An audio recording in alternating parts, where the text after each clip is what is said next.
live.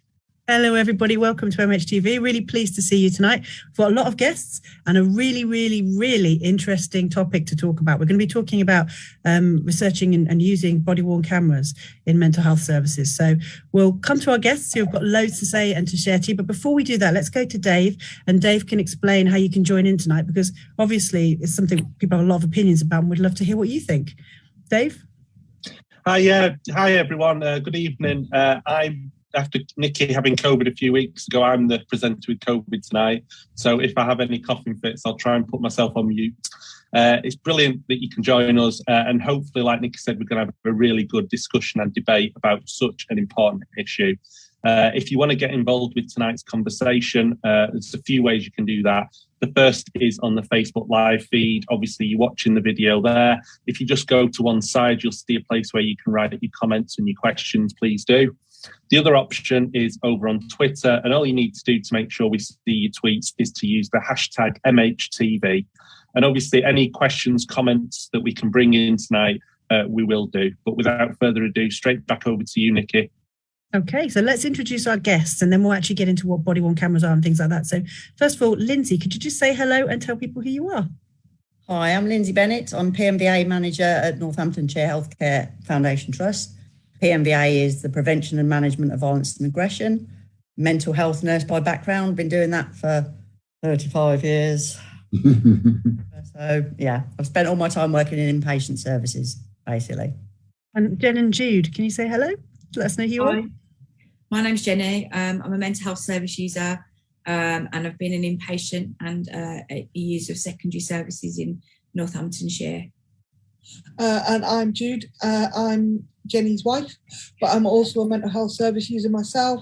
I'm also Jenny's carer. Jenny's my carer, so we kind of do a vice versa in that. And I've been using services for about 10 to 11 years within Northamptonshire, both as an inpatient and as in secondary services as well.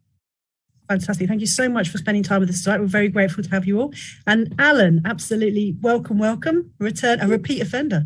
So please, can you introduce yourself and tell us a little bit about what body-worn cameras are? Sure. Hi, everyone. I'm Alan Simpson. I'm Professor of Mental Health Nursing at King's College London. Qualified mental health nurse, qualified even longer ago than Lindsay, back in the early 80s. And yes, I've worked in inpatient care, but predominantly in community services. But I've been involved for about 20 years in research in inpatient services and how to make them safer for patients, service users, carers and staff, of course. So I suppose body-worn cameras is part of that. It's for those who haven't seen them, I suddenly realised this morning I should have brought one, but I'm home and I haven't got one. They're small little cameras, a bit like the ones the police wear, but smaller than those, which staff on wards can wear on their clothing, and they've got a little button you can switch them on to film for a short period of time. So they're not on all the time like the police ones are. And they've been introduced, well, it's interesting why they've been introduced, and I think different people say slightly different things. So ostensibly, they're a method of filming incidents or potential incidents that are going on in wards with a view to trying to help stop those incidents happening or de-escalating incidents to prevent violence and aggression either between patients or between patients and staff. And I think I say it's interesting about what the reason is, because sometimes you read it's about improving safety for patients. Sometimes it's very much more posited that it's about reducing assaults and aggression on staff. And sometimes you see it's about collecting evidence to support staff if they want to prosecute patients when they've been assaulted. So I think there's slightly mixed pictures, overlapping pictures about their use, which makes it interesting. And I can say a little bit more about our research later on. But when we look at the use of body-worn cameras in other settings, the police have been using them since about 2005. Most police services in the UK now are using them. And they were used by American police forces beforehand. And theirs is very much about trying to reduce violent incidents with citizens, but also sort of keeping a check on police officer behaviour and trying to improve police officer behaviour in relation to citizens. And I think what we found looking at the literature is that perhaps mental health services have introduced cameras more in line with that approach. Whereas if you look in some other services, say physical health services, body-worn cameras are being used, but more often in a sort of what seems a more ostensibly therapeutic or patient-focused way, which is about, is there some way we can use a camera to improve the way we assess people or make decisions about their care or document their care and so on and so forth. So it feels like a slightly different angle. Now, I just want to say one final thing on that. So I'm not saying that using cameras to hopefully reduce violence and aggression on wards is not therapeutic. It clearly is.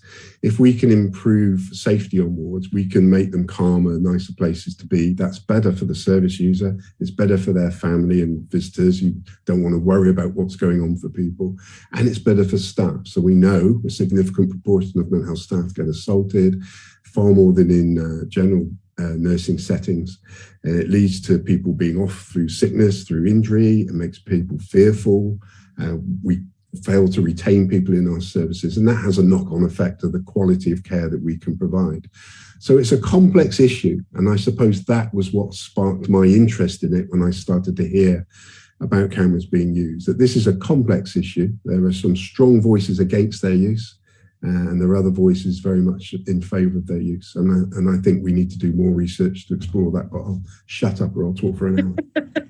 Let's come to Jenny and Jude, because what's your experience of being on wards where body-worn cameras are being used?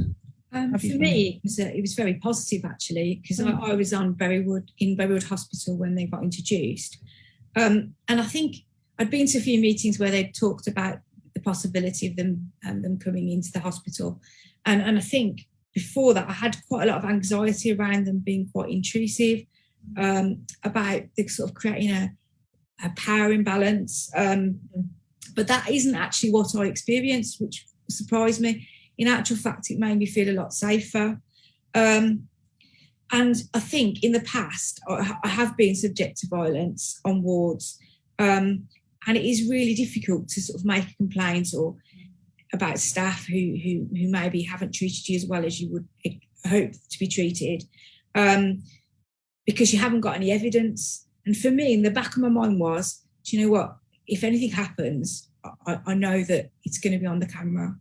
And I think, I don't think body-worn cameras can sort of fix anything, but certainly compared to sort of 10 years ago, when I was assaulted, there's been a lot of work done with Lindsay and her team, and it's so I think it's about working hand in hand, with things like co-production, personalisation of services, being trauma informed. So that creates the real change. But body-worn cameras can't come in first. I don't think. I think they need to come in after or with. I don't know if that's... Yeah, I think it's because you were on the ward as they were introduced, and I was in the position where I was coming in to visit you. I was your carer, and I was very mindful, because a hospital can be a really stressful place, especially if the ward's quite volatile. You can have quite a lot of quite unwell people in a very small environment, and you need to have the right staffing levels, and you need to have a lot of different things going on. And I think for me, having the cameras there just created a little bit of peace of mind, so that I know if something did occur, it would be on that camera. And if it wasn't on that camera, I'd want to know why that wasn't occurring as well, so that it flags both ways in that sense. So I was involved in sort of the implementation, the thinking around it, and it's very much about how it was introduced. It's introduced as a range of measures.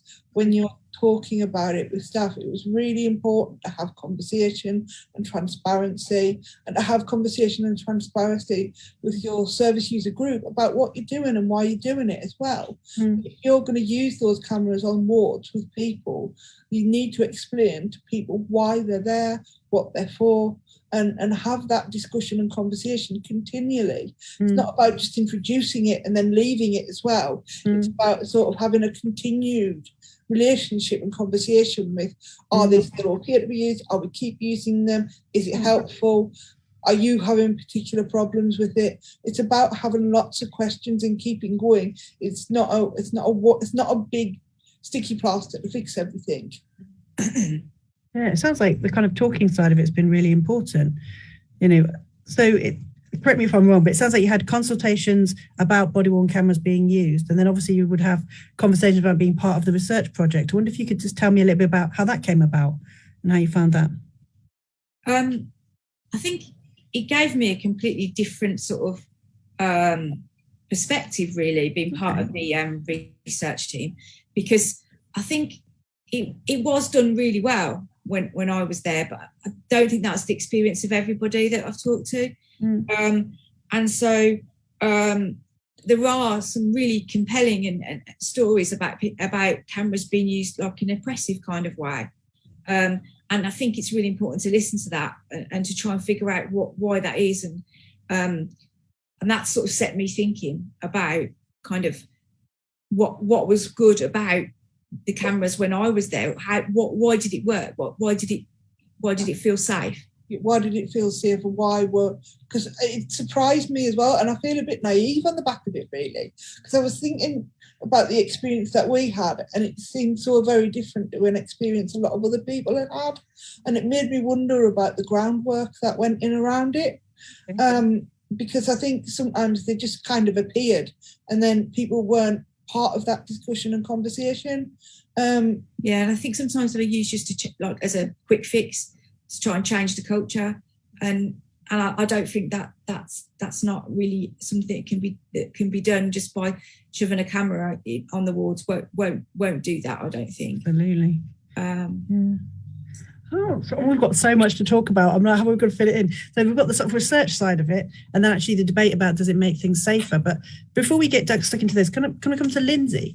So you've been involved in introducing and piloting body-worn cameras. Can you tell us a little bit about how this came about, how you got started?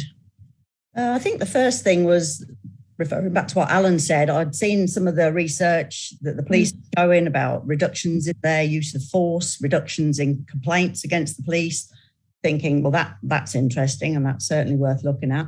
We also, we do a lot of work with West London High Secure Service, and people there had been using cameras, and they were talking about how beneficial it was to their training department to actually learn from some of the footage and making the teaching more relevant and, just responding better to situations from the footage they'd seen. So that was really interesting. But then two things kind of really brought it home to me. I saw the CQC published a document, and I can't think for the life of me the name of it, but it was about using covert filming when you've got concerns about care providers. And obviously, they were saying if you've got a concern about your care provider, first thing, have a conversation, and that's totally sensible. But if you still have concerns, if you want to put in a hidden camera, this is what you need to do. And I thought, would people coming into our services feel safer if they had an overt camera? If people are feeling so scared about care that they want to film or they feel concerns, then would it not be better to have a camera that everybody knows is there? And so that was another point that made me think. And then the final bit was listening to a young man that had been... He was in our services, and he spoke of his experience of watching body-worn camera footage. That he found that helpful, seeing the footage. And I thought, well, that's something I hadn't thought about. So the study that we did, and it was a really, really very basic study, was just, would it be acceptable to our patients, to our staff, to have cameras in an acute setting? And that was the question we wanted to ask. We'd done a lot of work in the various service user groups, and we've done a lot of work with our staff saying, what do you think? What do you think? And people were saying, yeah, I think it could be really useful. We did a little study, and never in a million years did I expect the interest that generated, and have to say I was fairly shocked by it. And then lots of people suddenly contacted us. And going back to what Jen and Jude were saying, again, every trust that contacted us, I said, look at how we did it. You've got to talk to your patients. You've got to talk to your staff. You've got to have these discussions. It won't fix a problem. Some people saying, well, it just stops violence and aggression. It doesn't work that way. My absolute passion on this is I think we can be better at how we care for people by using footage. That's why I think they can make our areas safer, because staff can learn to help people better.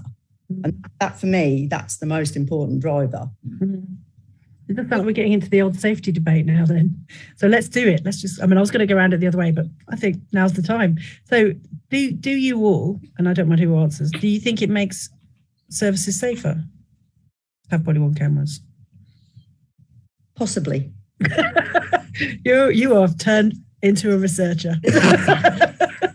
Well, this is the point, and I know there's lots of projects going on, and we need, my view on it is pretty much irrelevant. It's my opinion. We need evidence. We need to see if if there's differences on how successful it is, on how you use them, what's the ethos behind the culture of the trust or the organisation. What are you doing with the footage? And Alan mentioned it. If what you're doing is trying to film so that you can send it to the police, you're not going to learn anything. What you need to learn is how we can get better at doing our jobs. And I think there is that real concern. Oh, sorry, Lindsay. No. I think there is that real concern about criminalising people with mental ill health. And I think, for me, that is a big worry. I when it comes to the way that the filming is done and used and what it's for. And I think one of the things that I like about the cameras is the fact that you can hear the sound as well. So I think that's really useful because it gives you some context as to what's going on. But I do have worries around criminalisation of people who are very ill, and that needs to not be the main focus for having the camera, in my view. It scares me how quickly and easily criminalisation of mental health services is happening in other areas as well, certainly in management with police as well. So I think it's a valid concern to have, and it's something that I haven't made my mind up on either. Yeah. I mean, anecdotally, I was kind of on the wards for sort of quite an extended period. I was on the wards for like 9 months. So when they were first introduced, I was there, and it did seem, most of the time, it did seem to help. And I think what it did do was create a little bit of a sort of cue in my mind and in other service users' mind as well, I'm sure, that actually we could be filmed and that, just be a bit more careful about what you say and what you do. And also I think the staff equally had that. I think they were a little bit more careful about what they said and what they did, knowing that they may be more accountable for it, and I think, that accountability cuts both ways. Yeah. And I think that's what people... And what I liked was that we were told if we wanted to ask for the cameras to be turned on, if we weren't feeling safe or we didn't like the way we were being spoken to, we could do that. And having that little bit of control as well, I suppose it lessened the power imbalance that could happen, I think. I don't know if that's... Yeah, that's really interesting. Alan, what do you think? Well, I think Lindsay, Jude and Jen have touched on many issues that are really, really important, not least that there isn't one way of using cameras and they're not all being used in exactly the same way by, lots of different people or lots of different organisations. And so as Lindsay absolutely rightly says, we need a lot more research to get a better handle on in what circumstances, for what people, is this a good thing or good idea, or might it be a good idea? And in what situations is it probably not a good idea?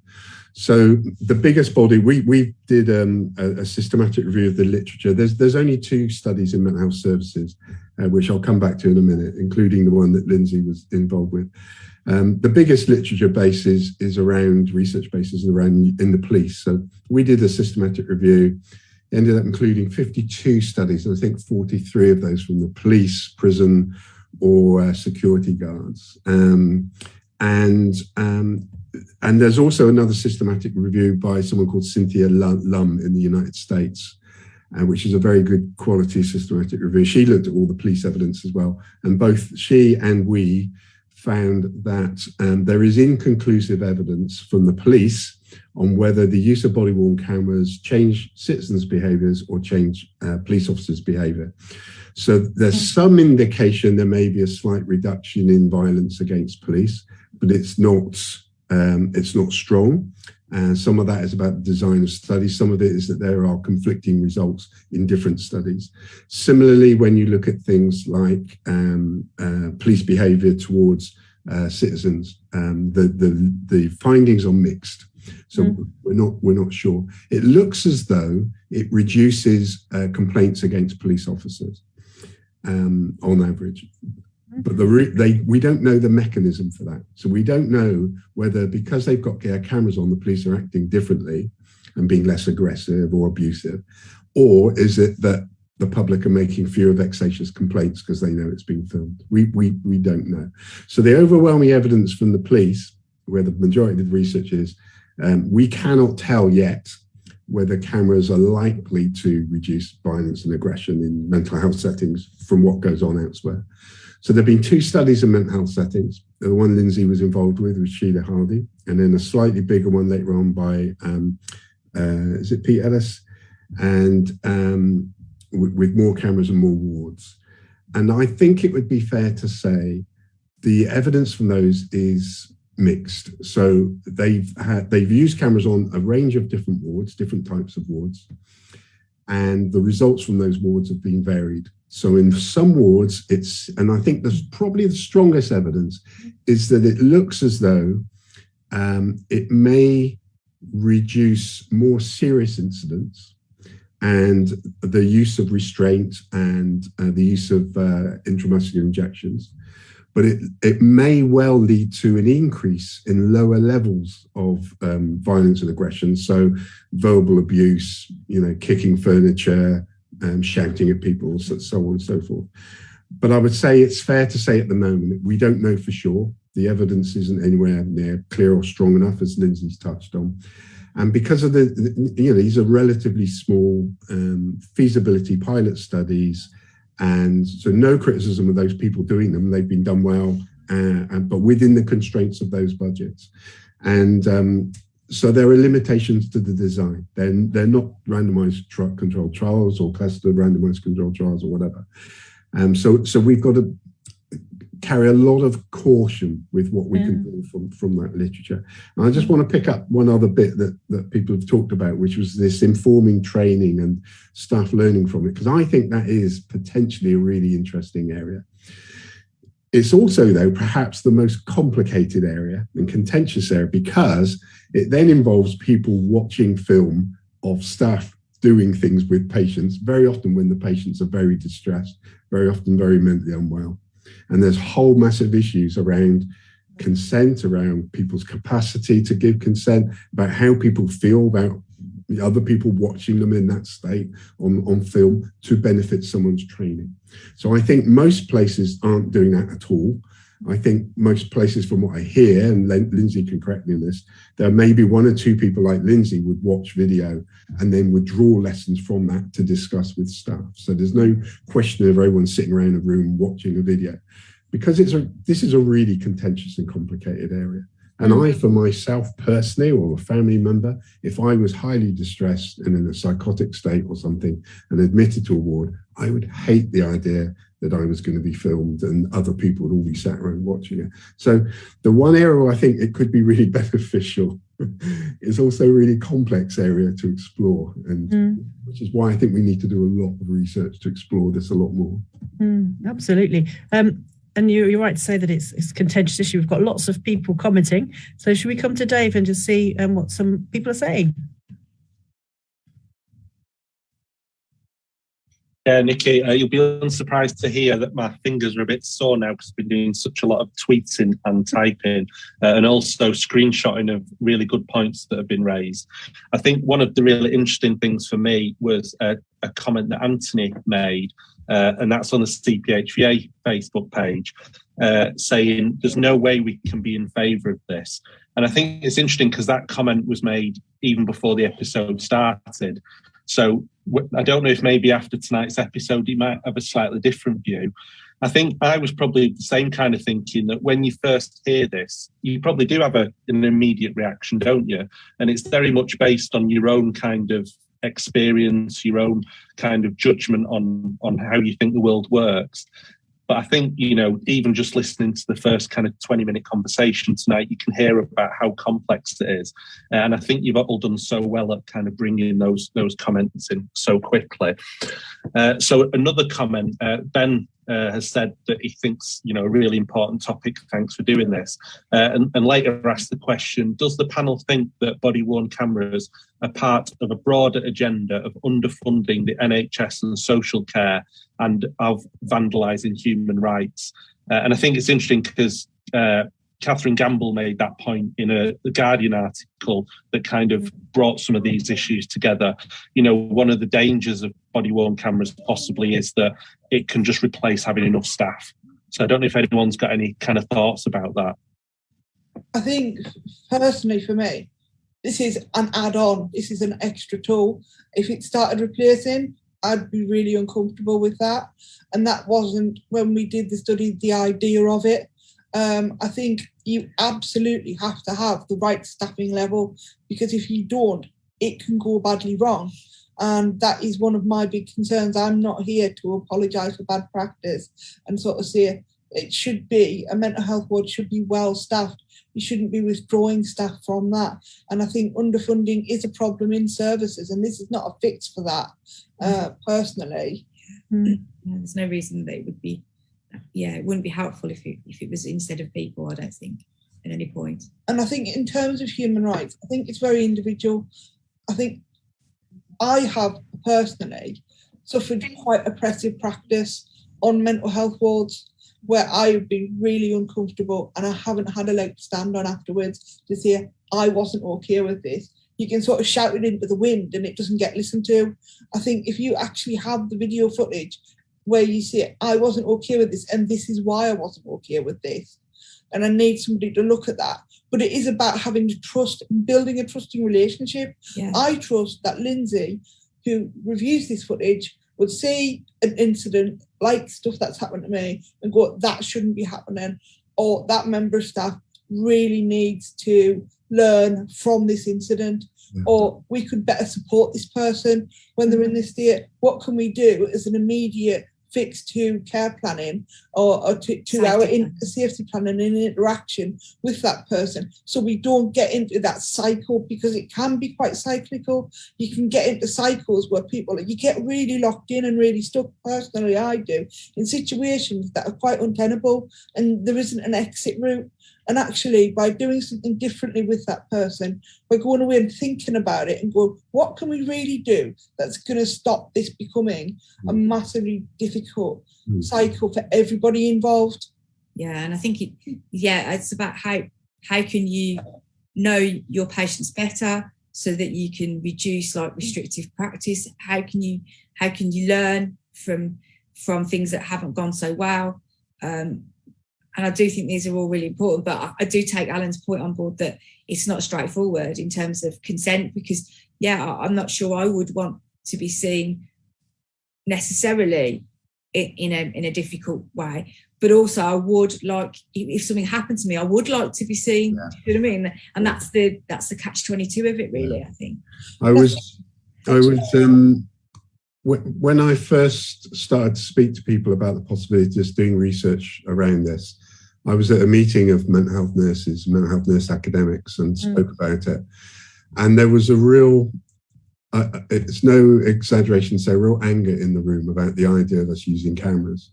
So within nursing, within mental health nurses, there are those who are saying, well, it could be useful and that may be beneficial and it may help us. But there are a large number of people who feel very strongly it's not something that mental health nurses should be doing. Similarly, with service users, there are service users who think, well, it might help us feel safer on the wards. And there are other service users who think it's a grotesque idea to be filmed when you're in a hospital. And I've got sympathies with that.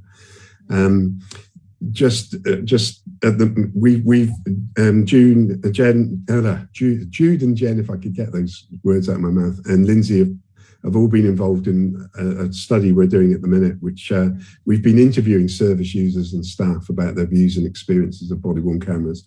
Got a great team of researchers who've been doing that. And we're just coding and analysing all the interviews at the moment. So I can't say, the main findings yet because it's too early, but I've been reading some of those transcripts and coding some this week. And it's very interesting that I would say one of the people on the team, Madeline, was saying to me that she felt, having heard a lot of the interviews, that there's an overwhelming feeling of people feeling unsafe on wards, and that's both service users and staff. And that's a very sad thing to have to say about our mental health services. And so where I think it does touch on the issue of staffing levels, so everyone I've spoken to, I've spoken directors of nursing, very senior managers, people like Lindsay, very involved in the rollout of cameras. I hear it being done with a great deal of thought and sensitivity, a lot of consultation with service users and a great deal of thought. And I don't see anyone deliberately saying, well, this will help us fill the gaps of not having enough staff. What I would say, though, is having read a lot of these interviews, I feel that there is an issue that we probably run our services on an absolutely basic level of staffing, and that's without the problems of retention and the vacancies we have, and that's without the COVID pandemic leading to more people being off sick and so on and so forth. And I think sometimes, both for staff and service users, what we would like is more staff around, particularly nurses, who can be more proactive, more visible, and getting involved sooner and earlier with people, sitting down and having conversations, noticing when people are a bit agitated, spending time with them. And when you have a very stretched workforce, it is very, very hard to do that and everything else you have to do. And I think sometimes people are looking to cameras to try and provide some way of having people around you and seeing what's going on. And maybe it's not quite the cameras that we need, maybe it's people. But as I say, it's a very complicated issue. Absolutely. There's tons more questions coming in. So should we go back to Dave? Yeah, I think this is going to be the worst example of feeling really frustrated that I can't get as many questions in as are asked tonight.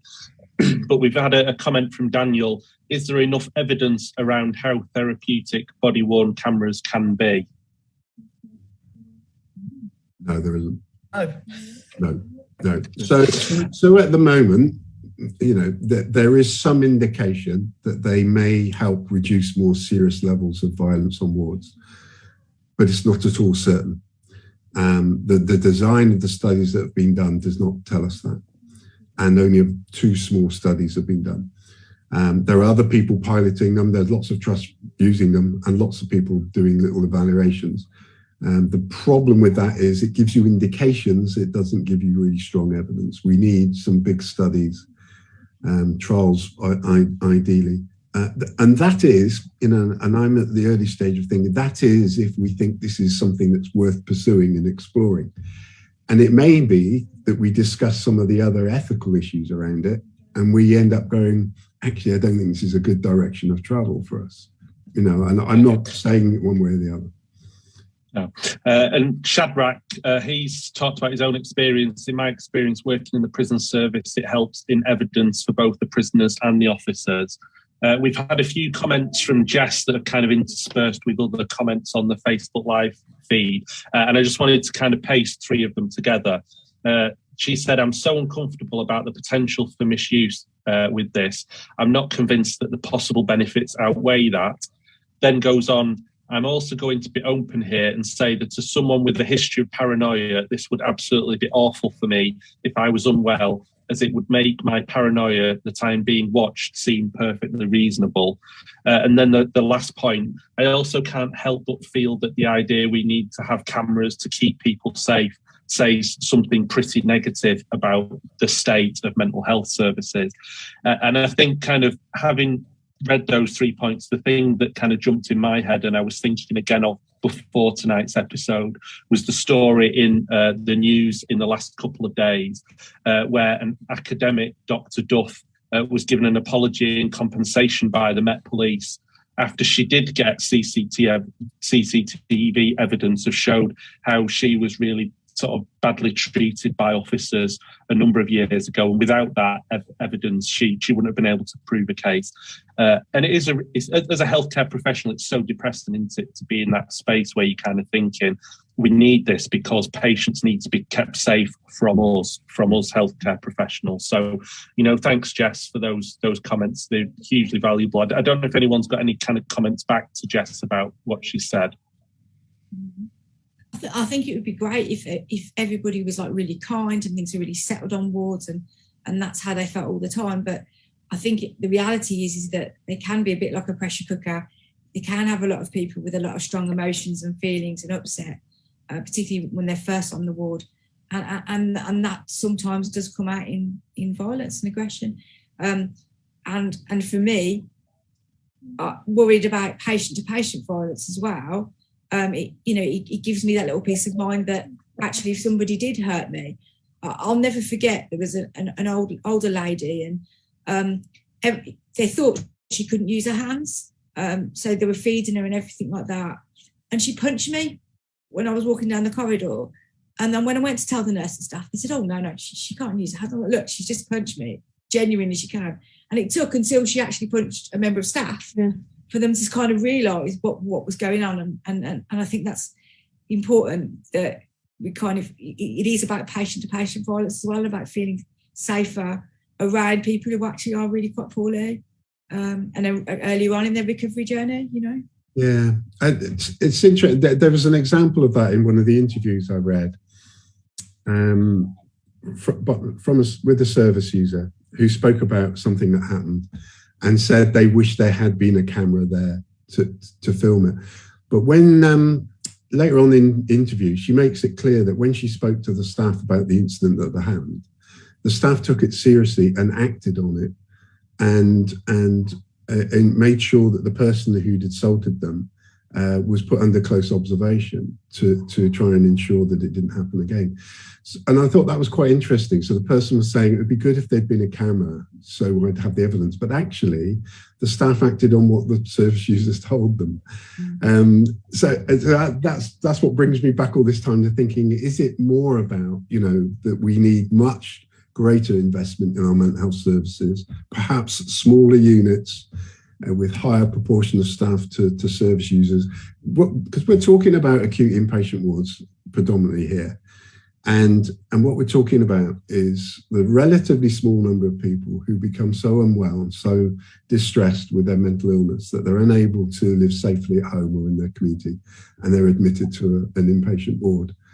And we use highly skilled staff to employ all sorts of different skills to help manage that situation and help the person make their first steps towards their recovery. It's a skillful, very thoughtful, sensitively done job when it's done well. But too often we're asking too few people to do that and manage an awful lot of other demands. High throughput of patients being discharged very swiftly, so lots of new patients coming onto the ward. Real challenges around keeping your staffing levels up. And I just wonder if it's about other things, but what do you think, Lindsay?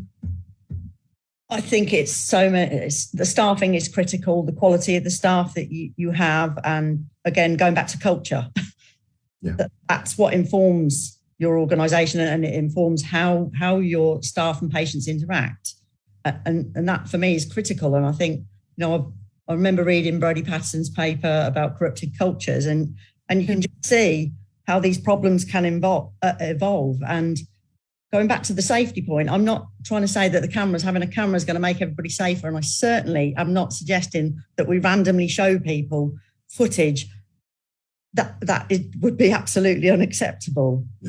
But to show somebody who's been involved in that situation and for them to gain the insight that maybe they didn't help, much as they meant to, and actually their frustration or their distraction is apparent, because if you can see it on the footage, then you know the patient's picking up on that, and that can then set up a whole chain of events. And I think to see that for yourself, to learn for yourself, is incredibly powerful.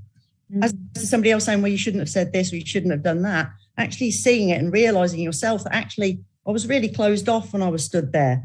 Having 3 or 4 staff standing close round probably escalated the whole situation. Yeah. You can see it when you watch the footage. You know, people are watching themselves, they can learn themselves. And I think that's the powerful bit for me, is we can get better at doing our jobs, at helping people. It's not about a camera. Years ago, I did a counselling qualification, and right from the word go, we used to do counselling, and it was in front of people, and you get feedback from other people, and we would do it filmed, and we'd watch the film and get feedback on it, and you'd see yourself doing it. And I used to sit there thinking, I was a qualified mental health nurse then, working clinically, I used to think, we never do this as nurses. And I think huge benefits, huge possibilities of learning from how we act. Just getting feedback about, Alan, do you know when you're nervous, you smile? And that can send the wrong message to someone, like you're not taking them seriously or whatever, because you're a little bit nervous inside, and you give these little giveaway tells, you know. And it's like learning that's so important. And what you do with your hands, and if you're all closed up and tense, or are you relaxed? And, yeah. Could you do that using case studies though, rather than, and sort of drama kind of workshopy things, rather than using people's real experiences? Yes. Yeah. I mean, we actually do some work with Lindsay as part of the PMVA team. And we do like put people through situations and try and get them to practice kind of soft skills, using professional calm, de-escalation skills, making physical intervention feel physically, emotionally safe as well as physically safe. So you can do that, but I used to be a teacher, and we were filmed as well as part of our training. And it's nothing worse than kind of seeing yourself, and you really know then, do you know? I really knew when I messed up, you know? Yeah. We've got loads more questions coming in as well. I have one more bash at asking the questions, and then I think we're just going to have to cycle back to them over the next 24 hours or something like that. First one is for Vanessa. Hello, Vanessa. Restrictive practice is at the heart of the issue. There shouldn't be a blanket approach. They should only, if at all, be used in very specific high-risk situations. But I also don't necessarily think that body-worn cameras are necessarily the right situation where patient safety issues are concerned. Jess has said, I agree with Alan here. Listening, it feels like cameras being used to make up for a lack of funding and a less than great culture of mental health services that needs to be addressed. Thank you for that very kind way of putting substandard care. Thank you, Jess. That's lovely of you. Ben has said, government clear on their agenda of innovation and efficiency for the NHS, to each their own. But we can't see body-worn cameras as an innovation in isolation. It's part of a broader collapse of human rights, which is really interesting, because absolutely this is part of a societal issue, isn't it, with CCTV, all those other issues as well. The fact that we record ourselves constantly, there's lots of different things at play. So Ben's right to give us the context there. And Daniel Beglin says, would more staff help in the instance that we're able to witness rather than fall on the use of cameras? And that's quite a complicated one, isn't it? Because if you have a system, as Lindsay's pointed out, that's not functioning, then if everyone is involved in that situation is not functioning in a caring way, then it doesn't matter how many people are stood there. And I think one of the things that's come out so complicated about this is these situations can often be very frightening for everybody involved. Yes. People remember things differently. When your adrenaline is going, whatever part you're taking in this interaction, it's frightening, it's upsetting, it's scary, and everybody is disappointed at the end of it, and everybody is hurt in different ways. And I certainly, I don't want to at all dismiss any service users' concerns about needing to feel safe on a hospital. I think it's absolutely paramount. Equally, I don't want to dismiss how difficult and challenging it can be to be a mental health nurse working on a mental health ward, and that many nurses do great work. You know, and I have the luxury of, you know, sat in front of a computer most of my life, and I don't have to do that very difficult work anymore. And many people I know do that incredibly well. But we can do it better. And I suppose I've got a lot of sympathy that we ask people to work in very complex environments. And I would argue without adequate support, without adequate time for supervision, for updating, for doing bits of research, or perhaps watching some video of you interacting with someone and thinking about how you might do it better. But it also really makes me think about things like, we've got things like safe wards, which it's made up of 10 interventions, which were largely about how do we as staff improve the way we interact with people, how we communicate information, how we work collaboratively with service users and so on. And so there is stuff out there, but whether or not we give our teams enough space and time and support to nurture and develop those skills is another issue.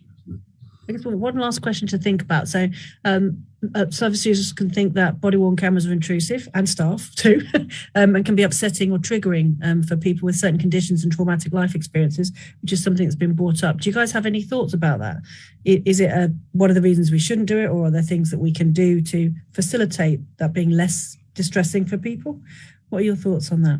That go to anybody. For me, because of the sort of the systemic trauma that I had experienced, it kind of worked the other way. It actually did make me feel safer, and it was. I think also it's worth bearing in mind that these body-worn cameras aren't the only cameras that are on those wards. There are CCTV in those communal areas that we haven't had a discussion about, and that goes on within the hospital. There is CCTV. And they're on all the time, CCTV. So you could argue that it's less intrusive to have it just as and when it's required, it's hard, isn't it? Yeah, and I think in terms of when it comes to funding, I think there is a much bigger question about how people are supported in community, because people are coming into hospital much poorlier than they perhaps would have gotten if there had been more community support out there for them. And I think that's a problem in itself. I think there are lots of different problems that need separating out. I think a camera is a tool to possibly look at some of harm reduction, but it will not fix the systemic problem with there being not enough funding for community services, not enough room for staff to make changes to their practice, or to look at and value those who do it well, actually, and look at the people that, it's not necessarily about looking at people and going, oh, you did this wrong. If you can see somebody doing it well, and that person has perhaps given consent for that to be used in training at a point when they are well, I think that's something that can be looked at as well. Very well said.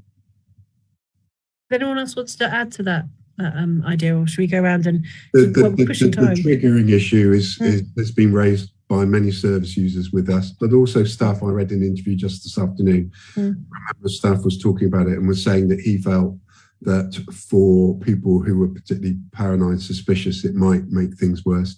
But there was also an interesting one that on female wards, he said quite often when women are very mentally distressed, they're more likely to strip off. And so he felt very unsure about the idea of having cameras in such a setting for that reason. So it was showing a great deal of sensitivity, I thought, for the service user, and saying, I don't think we should be using them in those settings. So it's a really complex area, isn't it? You guys have really picked a topic, haven't you? So let's go around and see if there's any last points anyone wants to make. So I'll come to Lindsay first. Is there anything that you wanted to leave people thinking about, or resources to point people towards, anything like that? I would just say with the cameras, they're not a magic fix for anything. It's about working collaboratively. You co-produce what you're doing. If we want to have therapeutic environments, we got to ask the patients. Because, I mean, you listen to Jen and Jude, and I'm always so inspired. And they teach on our courses and they change people's minds. They open their eyes. And I just think we need to do more of that, and not the tick box stuff that you sometimes see. It's actually genuinely working together. That's how we make a difference. And I think cameras may help a little bit, more research needed, but work with your service users. Yeah, for me, my last sort of thought is it's just about being kind. Can we just be kind? Can we just do that together? And I think that just changes everything if you can do that. And that's the big thing, because it can be very scary places, mental health wards. And But if you're nice to each other and you care about the people who are in your care, and you want to learn about them, you're inquisitive and want the best for them and empathetic and all of those things that we know work so well, you can make a massive difference to that person's day that simply a camera will not provide. I just want to echo Lindsay and Jen, because that issue of collaboration, I mean, everything I hear about the way Lindsay works and the way the cameras have been introduced there, it's all been about conversations and collaboration, and that's why people are speaking about it in a much more positive light. All of our research is collaborative with service users, and Jen and Jude are involved in that, and we've got people with lived experience on the research team. And I think that is the absolute secret to all this. It's about having dialogue, having conversations, bringing nurses, service users, carers and others together and trying to find the best solutions to these real serious problems that we face. Jude, did you want to say anything? You don't have to. I feel like I've talked loads and I didn't mean to, so I apologise if I've talked over anybody. I just get excited because I think it's understanding that change is needed to move forward. I think change is good, and also change is going to happen whether we want it to or not. So it's about what we do with the technology as it advances, what technology means on mental health wards and what's its place. I think there's a broader conversation about that and how that's going to develop, because there are other technologies that could possibly be intrusive that are going to that are showing up as well. So I think we need to have an open and even ethical debate about what are we okay to have, what are we not okay to have, and I think it needs to be there needs to be room for nuanced conversation. There's no point in having a room full of people who are just like shouting at each other. I think we need to listen to each other really carefully. Yeah, and that's the thing I've learned from this study probably the most is that I had a certain experience, but it's really important the validity of other people's experiences as well, and really listening to them and being curious. Brilliant. Dave, did you want to add anything? I did, yeah. I suppose it's been such a good conversation, so good to listen to it. I think one of the nice things for me is Alan will remember before COVID, we had a meeting in his office where I did some recording for a podcast that I wanted to do about body-worn cameras. And I've so frustrated the way that I didn't manage to get that sort of that information out at the time, because I was hoping to get a few more people contribute to that conversation and make it a much rounder kind of conversation. What's absolutely lovely is over 2 years later, we're now having that conversation on MHTV. And I'm sure Alan will agree, our conversation was amazing, but having the input of colleagues around this sort of virtual room tonight has been so much better and so much stronger. So it's been so nice for that. And I think, like I said earlier, it's sort of interesting myself thinking about how my views have changed as well, as a health professional and kind of listening to other people's views and trying to sort of, draw them out. So that's been great. The other thing that I wanted to say as well is Alan's got a great skill of surrounding himself with great people. And Unifoy is one of those people who's done a huge amount to get tonight's episode to happen. So even though she's not on screen tonight, I know she's been on Facebook feverishly messaging when people have asked for papers and stuff, but she's very much been in the background. So thanks, Uni, you've done an amazing job. And Nicky, before we go, we need to tell everyone about how MHTV night is changing. So I'll leave that one for you to say. Oh, yeah, we're moving to Thursdays. Feel like I undersold that. But so we obviously we're normally Wednesdays, but we meet same time, but on Thursdays from now on. And I guess what tonight has really shown us is just the real value of talking. It's so important. And I'd love it if you guys, when you've got your research a little bit further progressed, you've got findings and things like that, to actually come back and talk about how that process went, because the only way we're going to get better in services is if we all work together to figure out how to solve the problems that we've got and be able to research and understand really logically what to do next. Because I think we've all got the same heart, isn't it? Nobody wants to be cared for or working in a violent place. Nobody nobody wants that. We've got it, and it's all set up to be so polarizing, isn't it? You're a service user, or you're a carer, or you're this, or you're that. None of that stuff is relevant. Everybody comes into this area because we want people to flourish and to recover and to do well. And I think that is another concern about cameras, that it perhaps adds to that sense of othering, that we are going to film you, and that's not a great way forward. So I just want to thank Dave for thanking Una. It's been fantastic, and I know she's been behind the scenes supporting Jude and Jen and Lindsay before this. Great support to me, and just a big heads up to Kieran and Maddie, who've been and Ellie, who've been running the study, and we've got another one starting very, very soon. They've been fantastic, and I know they would love to come and talk about our results. Absolutely. So good night all, and thank you so much for watching and being part of it. The discussion is very much appreciated. Thank you. Night. Thanks for having us. Bye.